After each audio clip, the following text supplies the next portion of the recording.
যে দেশের মানুষ এখনো চিকিৎসাবিহীন মারা যাচ্ছে, যে দেশের মানুষ আজকে ডাস্টবিনে কাক কুকুরের সাথে খাদ্যের জন্য লড়াই করছে, সেই দেশের টাকা দিয়ে ওখানে মূর্তি স্থাপন করা হবে, বাংলাদেশের মানুষ মানতে পারে না, সহ্য করতে পারি না।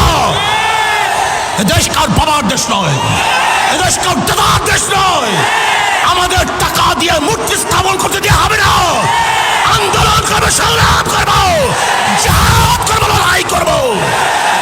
ভাইয়েরা আমার, কথাবার্তা ক্লিয়ার।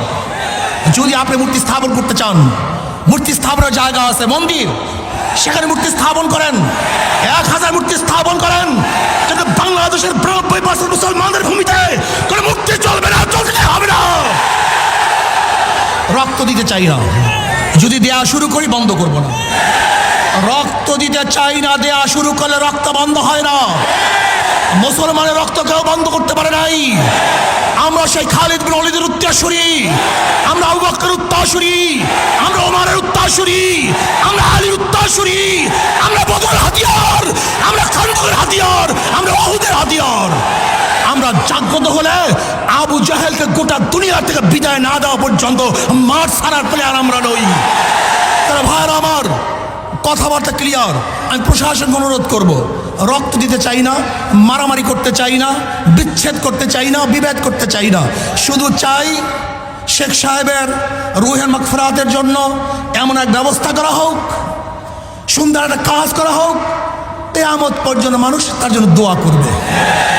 কিন্তু আমরা রাশিয়ার লেনিনের 72 মূর্তি যদি ক্যারিন দিয়ে তুলে সাগরে নিক্ষেপ করতে পারে, তাহলে আমি মনে করি শেখ সাহেবের এই মূর্তিকেও আজকে হোক কালকে হোক উঠিয়ে সেটা এই বুড়িখাম্বে নিক্ষেপ করবে। তখন লজ্জিত হবেন, অপমানিত হবেন। আমরা শেখ সাহেবকে অপমান করতে চাই না, তাকে লজ্জিত করতে চাই না।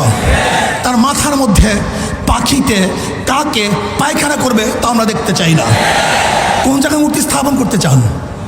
দুই পাশে মসজিদ, ডানেও মসজিদ, বামেও মসজিদ। যেখানে আল্লাহু আকবার ধ্বনি হবে, যেখানে আশহাদু আল্লা ইলাহা ইল্লাল্লাহ পড়া হবে, সেখানে নিমি মূর্তি দেখবে, এটা আমরা দেখতে চাই না। স্পষ্ট কথা, ঢাকা শহরে ধুলাই পড়ে কার ভাস্কর্যের নামে মূর্তি স্থাপন করতে দেওয়া হবে না। যদি লড়াই করতে হয়, লড়াইতে সবাই রাজি আছেন ইনশাআল্লাহ। কে কে আছেন? নারায়ে তাকবীর, নারায়ে তাকবীর।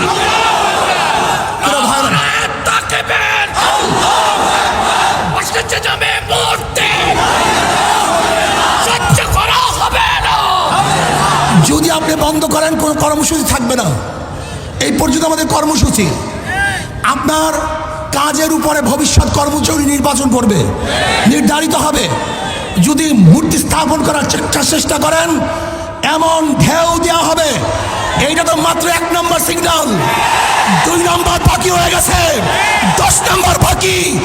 মহাবিপর্যয় কথা বাকি আছে।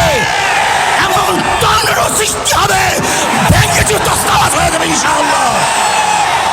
টর্নেডো, মহাবিপদ সংকেত, মানুষের ঢেউয়ে মূর্তি সব বুড়িগঙ্গায় পড়ে যাবে, ওখানে মূর্তি থাকতে পারবে না।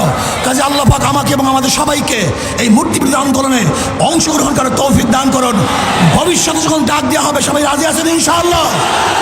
সবাই চলে আসবো। আজকে এখানেই আমাদের কর্মসূচি সমাপ্ত। শান্তিপূর্ণভাবে আমরা কর্মসূচি আসলে আলহামদুলিল্লাহ শেষ করছি। যারা সহযোগিতা করছেন, খাস করে প্রশাসন, আমি বন্ধুদেরকে শ্রদ্ধা নিবেদন করতেছি, ধন্যবাদ জ্ঞাপন করতেছি।